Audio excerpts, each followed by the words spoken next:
All right. In this particular video, I want to put my focus on renal blood flow, basically blood flow into the kidneys, a little bit about the specialized capillaries that revolve around the filtration process of blood, and then basically blood flow back out of the kidneys.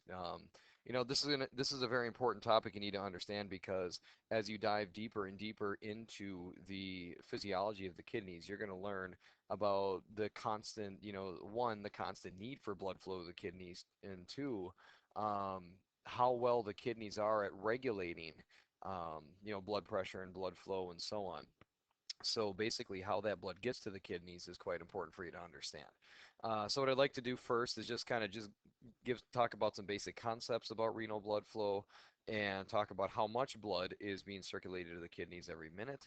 And then, before jumping into this, it's going to be important that we have a brief gross anatomy review of the kidneys so you can understand basically where all these vessels are going into and out of the kidneys.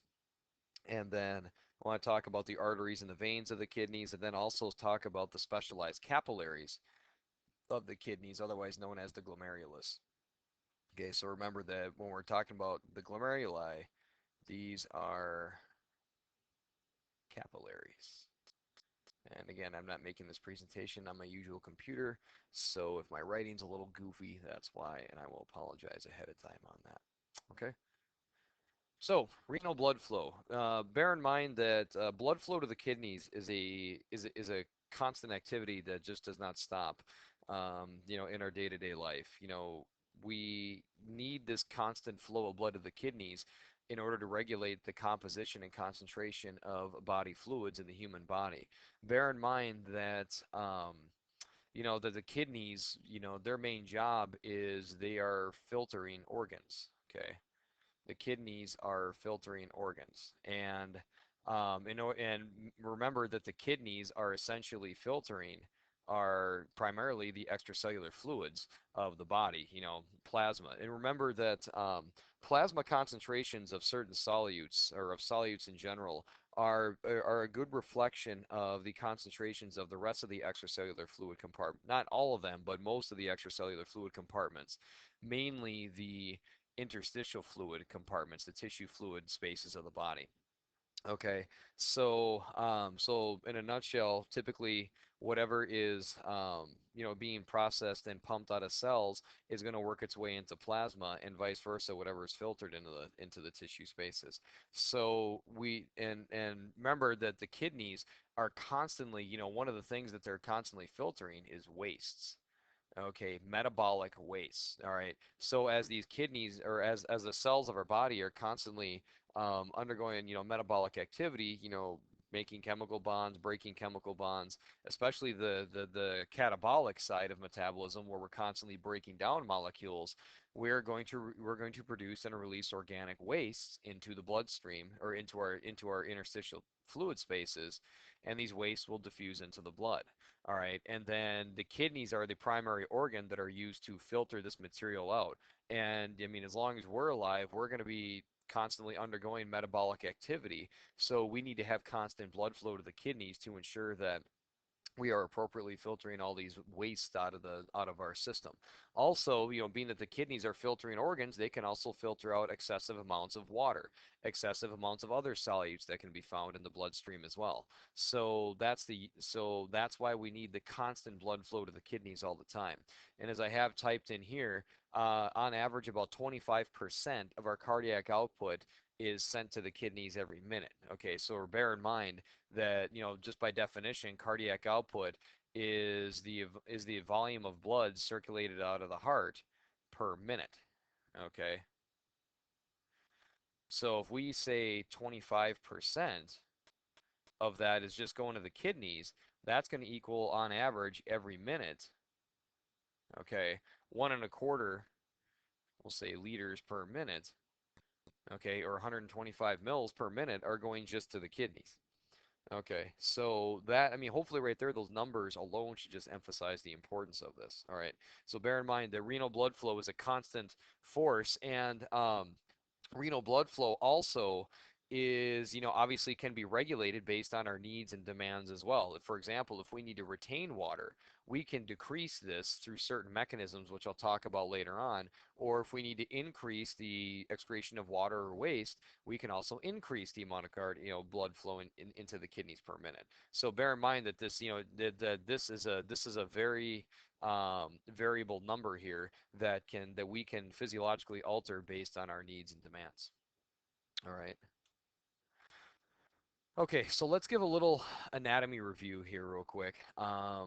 Just because, again, this is important that you understand the gross anatomy of the kidneys to understand basically when we're talking about these, how these vessels are traveling into and out of the kidneys, they're passing by certain anatomic structures that you need to know and understand. Okay, and first off, bear in mind that the kidney can be divided into two major parts, a cortex and a medulla. And my pen's going goofy on me. Okay, a cortex and a medulla. And remember that this essentially is the renal cortex. And basically here, the which basically these kind of triangular dark looking spaces of tissue here, that would be the renal medulla or the renal pyramids. And you can kind of see why we call these pyramids, because they take on that shape like so. They've got a base and an apex down here. All right. So, and then here what you see, these are, remember, these drainage channels. And remember, when you see one drainage channel per kidney, that is, or per pyramid, that is a minor calyx. And then when these drainage channels, these minor calyces start to converge, we call those a major calyx. And then the area where they all converge, that is the renal pelvis, and they all converge towards the hilum of the kidney, which we'll take a look at in a second. All right, and then bear in mind that um, that basically an area of medulla and its adjacent cortex, that's what we would call a lobe of the kidney. Okay, so essentially you can count the lobes of a kidney based on, how many pyramids you essentially see within the kidney itself. All right, and as we kind of jump to the next picture here, I also want to mention that there are these spaces in between between the lobes of the kidneys, and these spaces are called, obviously, the renal columns. Gosh dang it, the renal columns. Okay, and and basically there are vessels that are traveling up in between these columns on their way up into the cortex. And this area right here, this would be the hilum. Okay, and remember, as I spoke about in the previous video on the gross anatomy of the urinary system and the kidneys, I mentioned, think of the hilum as a high traffic area. Okay, a high. Okay, my pen's going goofy on me. Okay, as a high traffic area. So there's a lot of movement of material into and out of the kidneys here at the hilum. So basically we've got so this would be about where the renal pelvis is, and then the ureters would then descend down from here towards the urinary bladder. And then we've also got the renal veins heading back out of here towards the superior vena cava, which will carry blood back to the heart. And then you've got the renal artery, okay, working its way into the kidney here. All right, so again, the hilum is a very high traffic area. Okay, and another thing, one thing I forgot to mention about these renal columns as well, these spaces in between the pyramids. Bear in mind that these are also spaces in between the lobes of the kidney. Okay, these columns are spaces in between the lobes of the kidney. Okay, keep that little fact in the back of your mind. You're going to see why in a second here.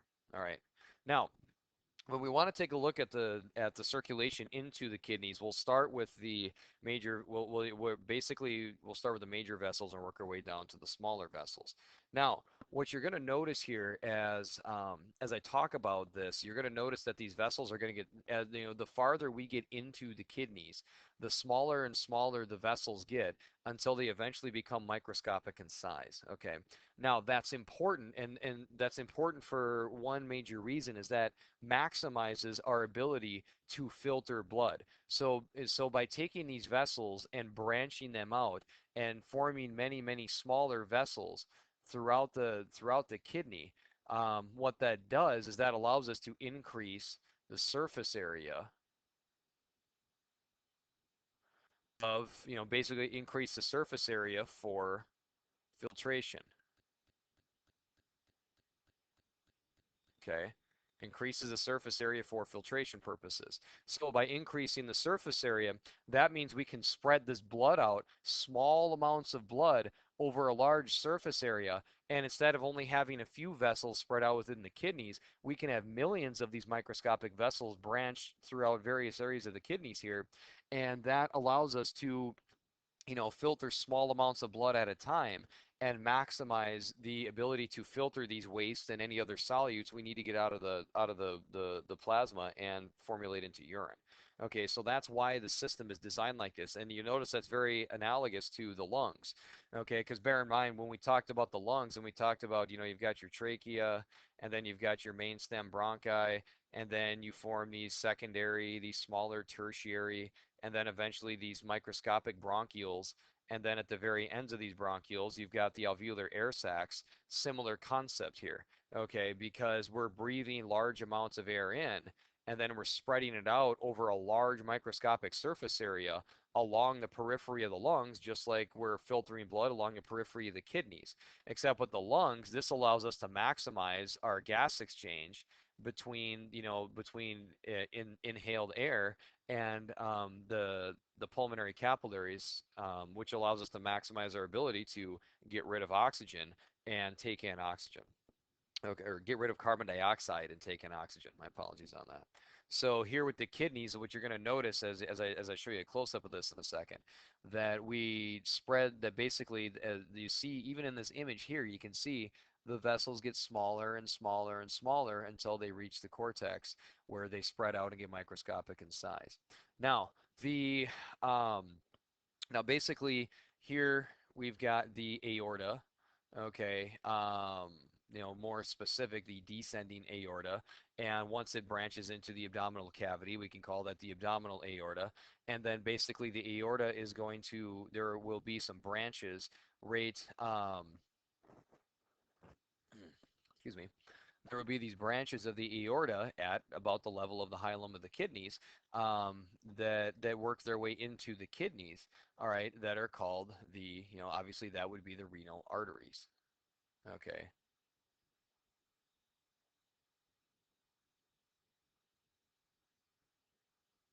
Man, my apology on this marker, folks. On so the renal artery, and you notice that there's going to be one renal artery per kidney. Okay, so one branch of the aorta on each side working its way into the kidney, the renal artery. And then you'll notice that when you look at these small red lines in here, that the renal artery will branch and form smaller branches that work their way up to the cortex to form smaller vessels towards the filtering areas of the kidneys. And remember, that blood is filtered in the renal cortex. That's where we're eventually trying to get that blood to go, is the renal cortex. Okay, the renal cortex. And then that blood will be filtered and then it will be circulated back out. All right, and then it will be circulated back out. And then you can see in blue, these veins working their way out. And then this would obviously be, this is the renal artery. This would be the renal vein. Okay, the renal vein.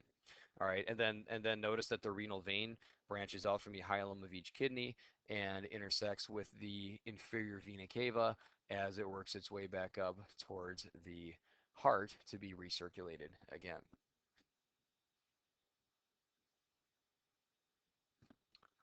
Now notice that the that the renal arteries are posterior to the renal veins, and then the renal veins are anterior to the renal arteries as well.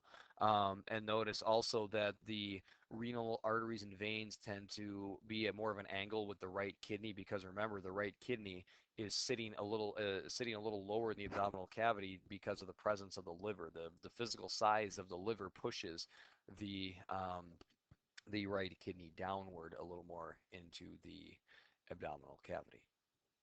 Okay. So basically, when it comes to understanding the renal blood flow into and out of the kidneys, what you're going to be looking at is you're going to be looking at in a step-by-step process. You notice how you've got one renal artery in, okay, and then what you're going to be noticing are basically how these smaller branches are going to form and then become even smaller branches until we radiate these vessels all the way up into the cortex to be so the blood can be properly filtered over that larger surface area. Okay, so basically what you're going to start with is the renal artery, and then the renal artery is going to branch into segmental arteries, interlobar arteries, arcuate arteries, and interlobular arteries. And sometimes these take on different names, which you'll see in a second here.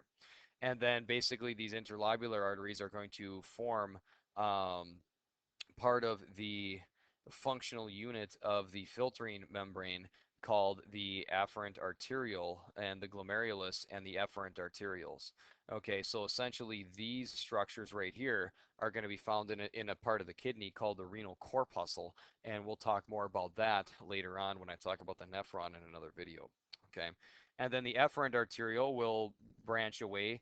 Now, think about this for a second here. This is a little different because remember when you talk about circulation into tissues and we talked about capillary fluid dynamics, remember that we talked about, you know, you have a meta-arterial capillaries and then a venule. So artery, capillaries, and then veins circulating that deoxygenated blood back into venous circulation. Now notice here that we go from afferent arterial, okay, like normal, the glomerulus, which is a specialized cluster of capillaries found in the renal cortex, great.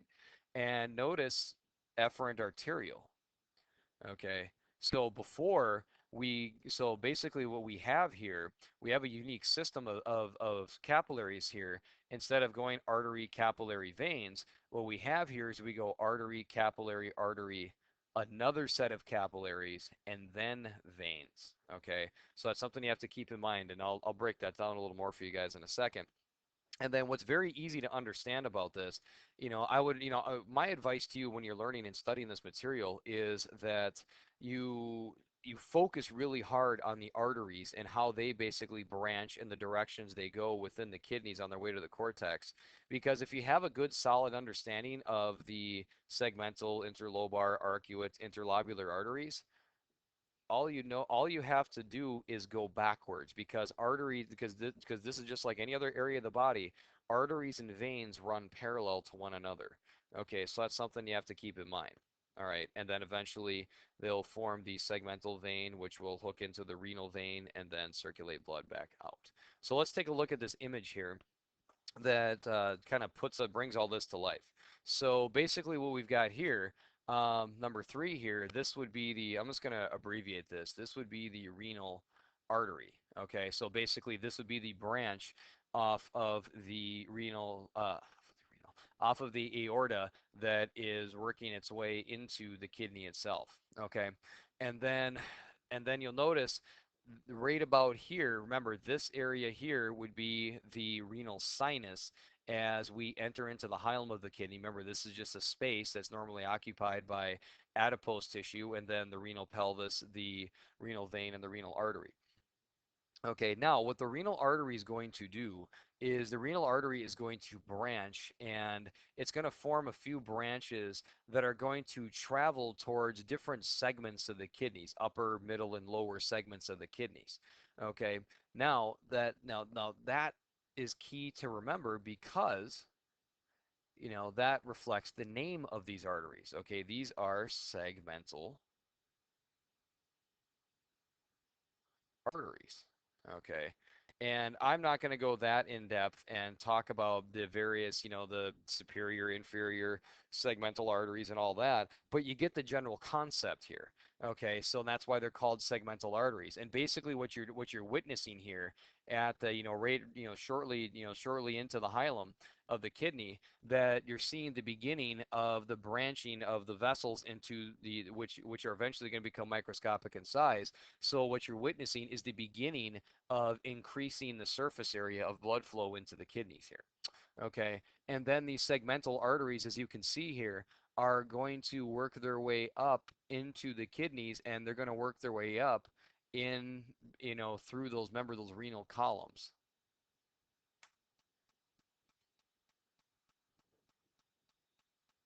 Okay, the renal columns.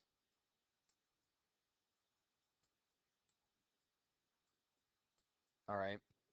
And remember that basically these areas of the kidneys, remember when you're looking at renal medulla and the cortex here, remember these are lobes of the kidneys. Okay, we're looking at lobes of the kidneys here. All right, so it's safe to say that these arteries here are going to be called interlobar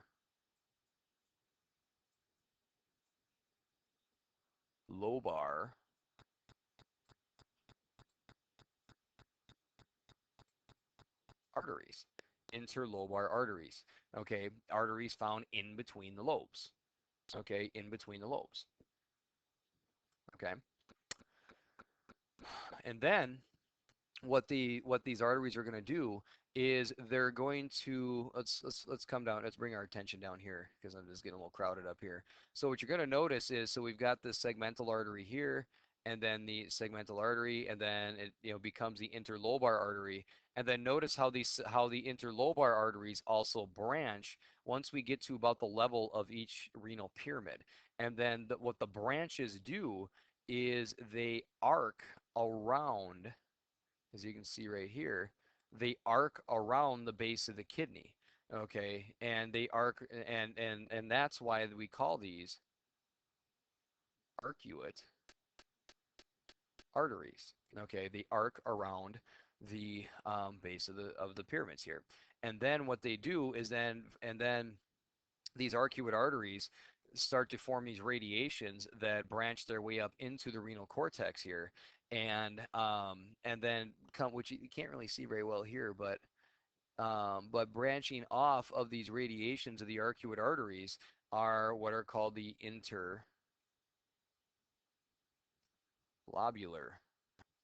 arteries, or what are often called cortical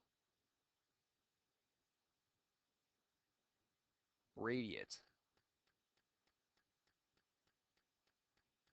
arteries. Okay, cortical radiate arteries, and whichever one of these two terms you're more familiar with, that's up to you. They're both the same thing.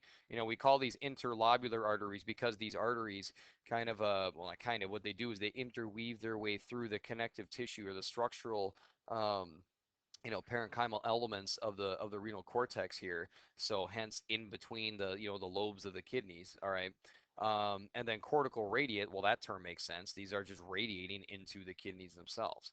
All right.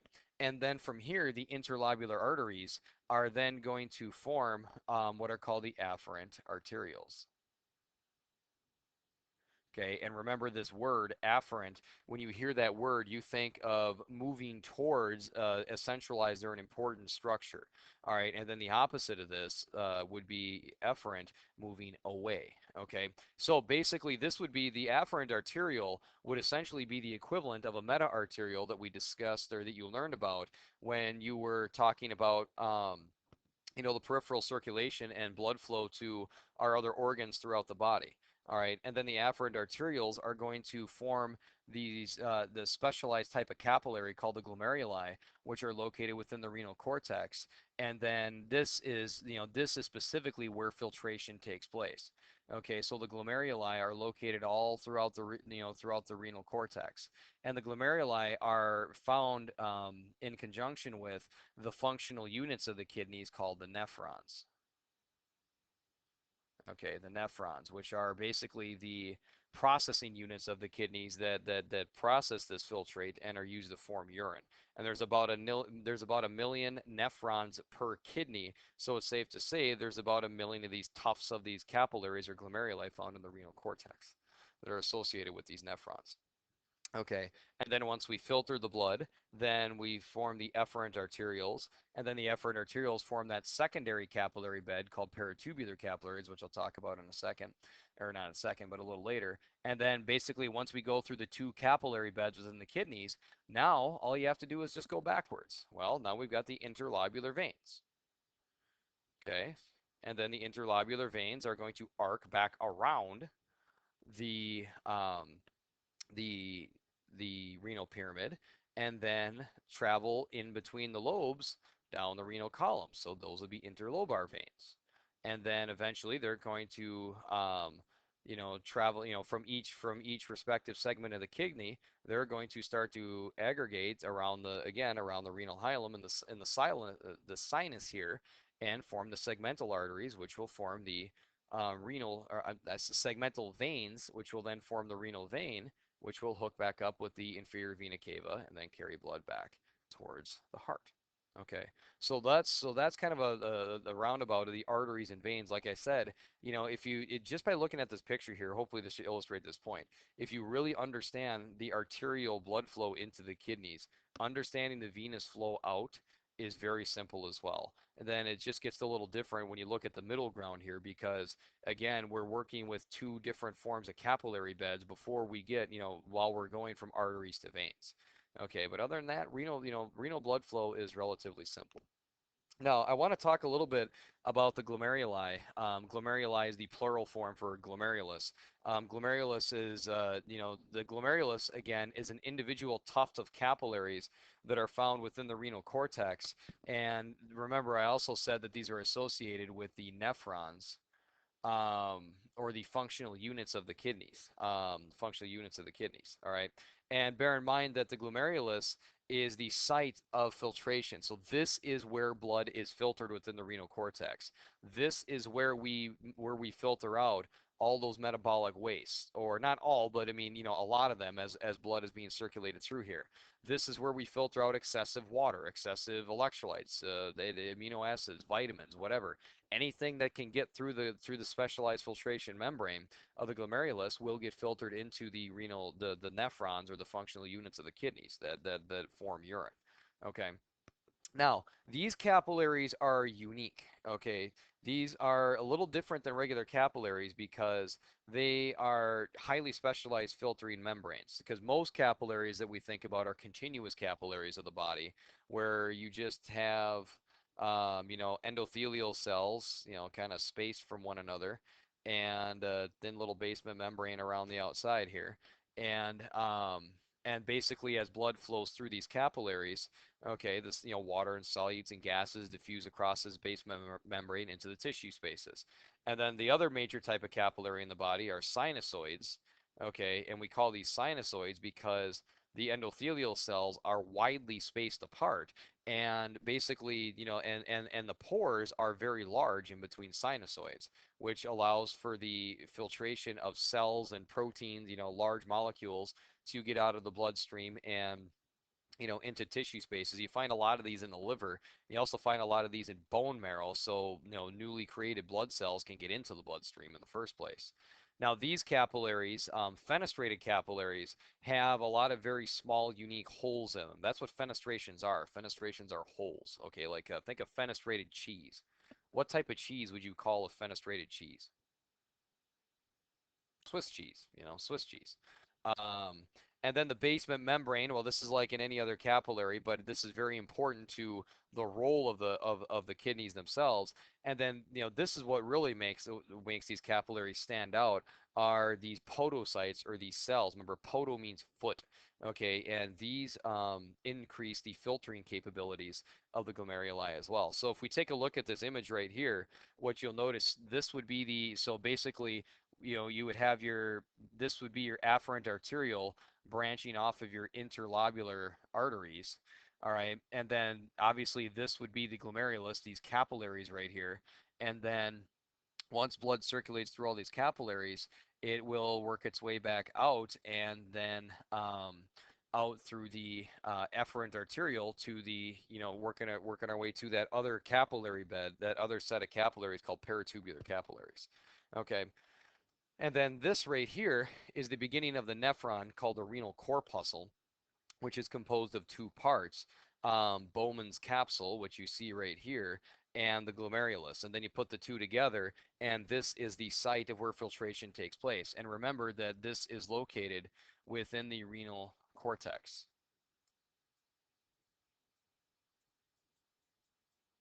Okay, the renal cortex.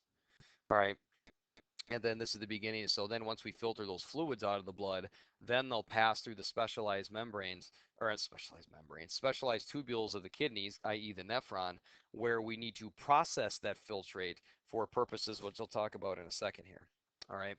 So this is kind of an overview of what the glomerulus looks like. Now here are some images of the glomerulus that are really neat, that are of a mouse glomerulus. Okay, excuse me. So what you'll notice here is that, again, I mentioned that the glomerulus is a tuft of capillaries, and that's what you see right here. So this is this tuft of capillaries. Now notice how they look, how the glomerulus looks really rough in appearance on the outside. Um, this kind of rough, serrated appearance on the outside of these capillaries are created by those podocytes, or those cells with those foot-like extensions. Now, basically, now remember that capillaries are porous vessels, right? And those pores are created by spaces in between the endothelial cells and and the endothelial cells. So basically, this allows for materials to filter out. Now, the podocytes are located on the outside of the capillaries, and what they do is there are these cells that have these long foot-like extensions, and these feet wrap around and interlock. So if you take your fingers and interlock them together, okay, that would be like how the feet of the podocytes interlock around one another. And then that's important because this makes us very specific as to what we're filtering out of the bloodstream and into the tubules of the kidneys. Okay, so that's kind of an overview of what the glomerulus looks like. And then here's a kind of a cross section of the glomerulus. And again, you can see right here, you can see the cell bodies of these podocytes, and then you can see their feet-like extensions as they wrap around the capillaries themselves. And then notice all these little holes all around within the inside of the capillary. Those are those fenestrations, or those very small holes. Okay. Now, these fenestrations, the importance of the fenestrations, I mean, they're only, I mean, they're only micrometers in diameter, only a couple micrometers in diameter, very, very small. Now, these fenestrations are very important because these are designed to prevent cells, okay, from filtering out of the blood and into the nephron. So basically, there should be no cells being filtered out of the blood here in this situation. All right, now normally there are not cells being filtered out of peripheral capillaries as well, but we go to some great lengths to ensure that there are none being circulated into the kidneys. And the fenestrations are the first part of this. Plus, any very large macromolecules, like very large proteins, may not be able to fit through these fenestrations either. So these fenestrations make the kidneys very selective to what what can be filtered out of the blood and into the nephron itself. And another thing I want to mention here about the glomerulus is that the glomerulus tends to have a very high capillary hydrostatic pressure. Okay, the glomeruli have a very high capillary hydrostatic pressure, and they tend to have a lower plasma colloid osmotic pressure. And the reason why that is just because the filtering pressure, the capillary hydrostatic pressure, is about 60 millimeters of mercury. Okay, 60 millimeters of mercury, which is a fairly higher than average hydrostatic pressure than regular capillaries in the body. Okay, which are usually just a hair more than half of this. All right, but that ensures, that high hydrostatic pressure within the capillary ensures that we're going to push all these wastes, or as much of these wastes and anything else in excess as we can, out of the bloodstream and into the nephrons of the kidneys. Now, bear in mind that anything that's small enough to fit through these fenestrations and the other specialized filtering units of the glomerulus are going to work their way into the kidneys. So we're not necessarily just filtering waste out of here. Okay. So the fenestrations prevent cells essentially from being filtered out of the blood, and the basement membrane has a predominantly negative charge to it, okay, which is very good for repelling proteins. All right, so you have the fenestrations, which prevent proteins from circulating, which prevent cells and large proteins, and then you've got the negative charge of the basement membrane, ensuring that there will be very little proteins being circulated, or no proteins being filtered out of the kidneys. And then these podocytes, as you can again see right here, the interlocking nature of these feet-like extensions. Um, Basically, these are designed to prevent macromolecules.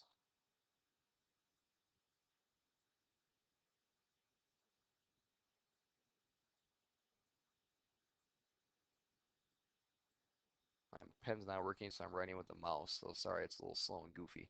Um, to prevent to prevent macromolecules, large molecules. So sometimes a protein may, a protein or here and there may escape through a fenestration and possibly get through the basement membrane. But again, if you're sitting here watching this, take your fingers, open them up, and then interlock them in front of you together like so. Okay, and then notice how, and then if you were to stand over the sink or pour a little bit of water over them, you'd notice that water would seep through the cracks in your fingers. I mean, it looks like your fingers are all the way together, but they're not, unless you're pressing them together very tightly. Just interlock them loosely with one another. Okay, and kind of look at the knuckles, how they're interlocked. So water and anything small enough to fit through these filtrate, they're called filtration slits, the spaces in between the feet of the podocytes will be pushed out of the bloodstream and then into the nephron where we need to that which are used to essentially create urine. So basically some of the materials that are going to get filtered out of here is obviously going to be water, okay, glucose, electrolytes, I'm just going to abbreviate that, electrolytes, amino acids, some lipids. Goodness gracious. Sorry about the marker going nuts again. So I was supposed to write, this is going to abbreviate some, but some lipids. Again, the metabolic wastes.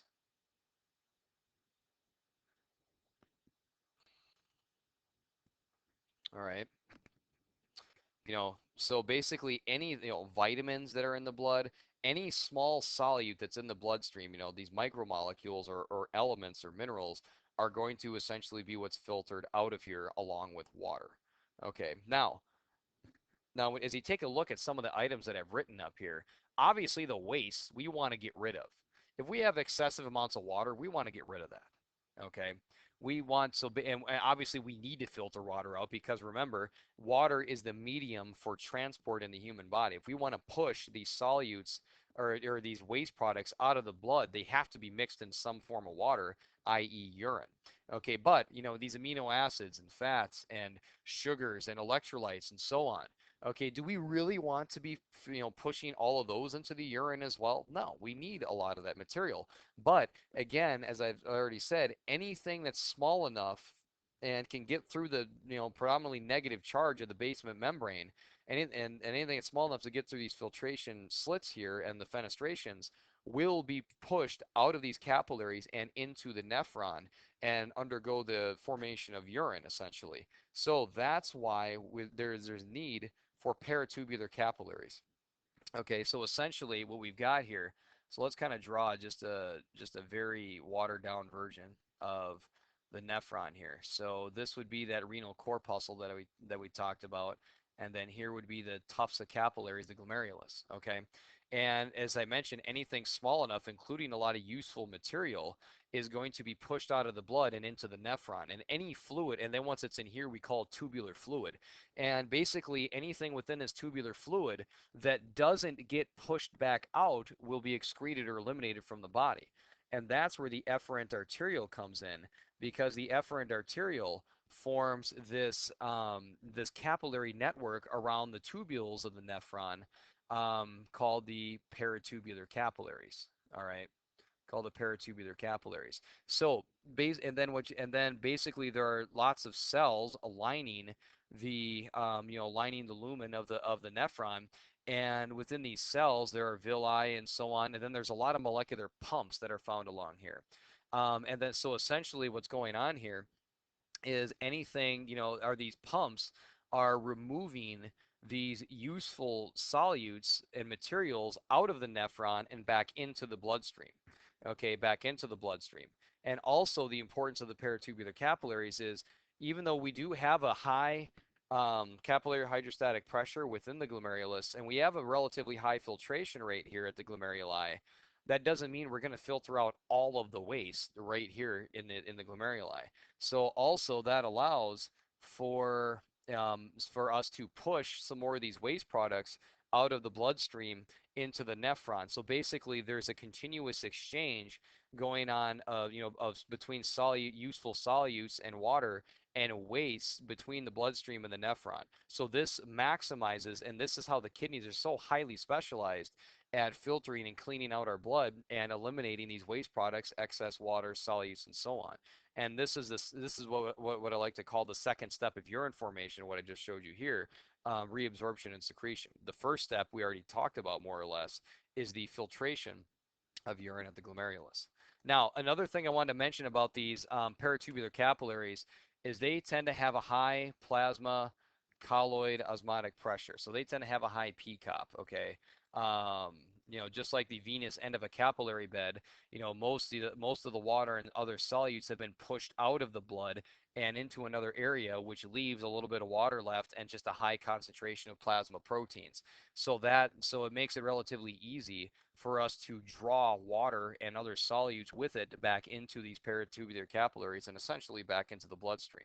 Because remember, these peritubular capillaries are going to become the veins which will work their way back out of the kidneys.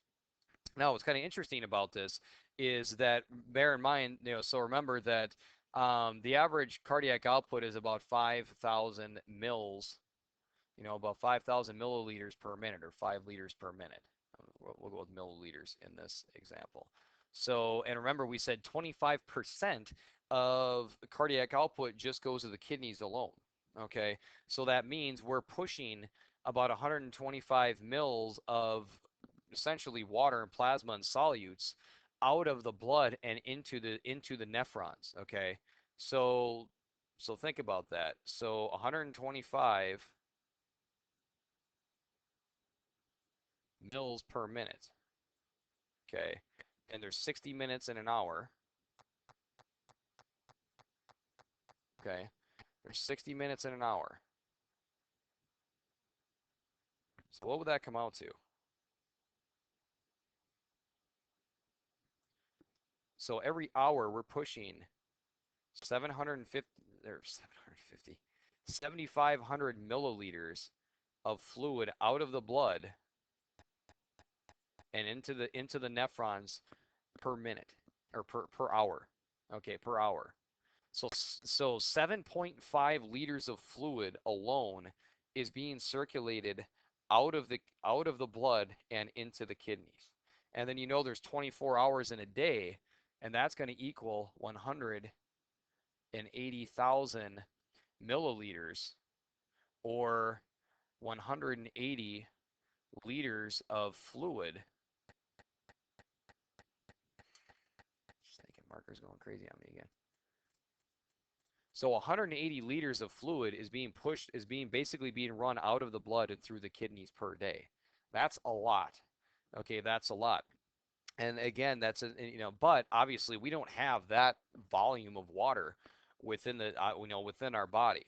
So basically, whatever about 99% of the fluid that we filter out of the bloodstream into the nephrons gets reabsorbed back into the bloodstream as well. And also 99% of not just the fluid, but of also these solutes tends to go with it. Okay, so primarily what we're moving out of the blood is going to be the wastes and anything in excess, well, water and solutes and so on. Okay, so 99% of fluid is going to get filtered back into the kidneys, 98 to 99%. So basically that leaves us with, so that's going to leave us with, so 99% of 180 is going to be about 1 to 2 liters of urine production per day. So the average person's urine output based on these numbers right here is going to be 1 to 2 liters per day. Okay, now obviously this is a dynamic number here. This can change. Okay, if you overhydrate or pump yourself full of water, your urine output's going to go up. Your blood volume is going to go up, and that's going to cause an increase in filtration rate. Okay, and that's going to force your urine output up. If you're severely dehydrated, just got done exercising, that's going to bring these values down. Okay, but bear in mind, this is just under normal conditions. This is how this works, and the importance of peritubular capillaries, so we can reabsorb all of that, excess water and solute back into the bloodstream so we can essentially stay alive. And abnormalities, which I'll talk about in another video, abnormalities of this filtration rate will affect the flow rate of tubular fluid through the nephron and affect our ability to reabsorb and secrete. So basically, it's very important that we undergo proper regulation of blood pressure so we don't over or underproduce urine and essentially over or under eliminate waste products and other useful substances of the body out of the body.